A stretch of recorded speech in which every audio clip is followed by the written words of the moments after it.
Assalamualaikum warahmatullahi wabarakatuh. Malaysia sedang bergerak antara kestabilan, tekanan politik dan perang persepsi.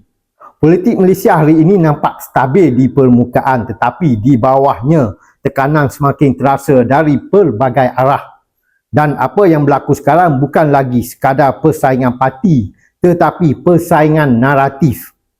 Kerajaan yang dipimpin oleh Anwar Ibrahim sekarang ini disokong oleh pasukan gabungan pasukan PKR, DAP dan UMNO. Itu yang parti yang besar lah. Gabungan ini unik kerana sebelum ini gabungan ini adalah parti yang saling berada di pihak yang bertentangan.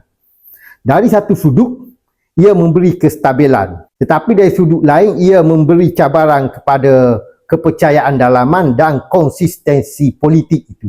Di pihak lain, Perikatan Nasional yang terajui oleh Muhyiddin Yassin dan sokongan daripada Abdul Hadi Awan daripada PAS terus memainkan peranan sebagai pihak pembangkang utama, iaitu mereka menekan tentang isu ekonomi, kos sara hidup, integriti dan pentadbiran yang dikatakan tidak konsisten secara berterusan.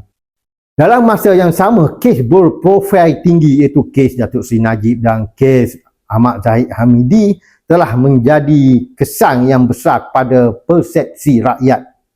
Walaupun proses mahkamah berjalan, impaknya terhadap keyakinan politik tidak boleh diabaikan. Apa yang paling ketara hari ini ialah cara bagaimana politik dimainkan.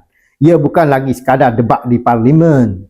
Ia sudah menjadi perang persepsi di media sosial, di mana naratif boleh berubah dalam masa beberapa jam saja. Ada yang melihat ini sebagai proses normal politik. Ada juga yang melihat ia sebagai tanda awal perubahan besar dalam struktur kuasa politik di Malaysia. Tetapi hakikatnya tiada jawapan yang benar-benar pasti. Yang pastinya rakyat berada di tengah-tengah semua ini, menonton, menilai dan menanggung kesan ekonomi serta ketidaktentuan politik. Adakah ini sekadar politik biasa atau sesuatu yang besar sedang berlaku?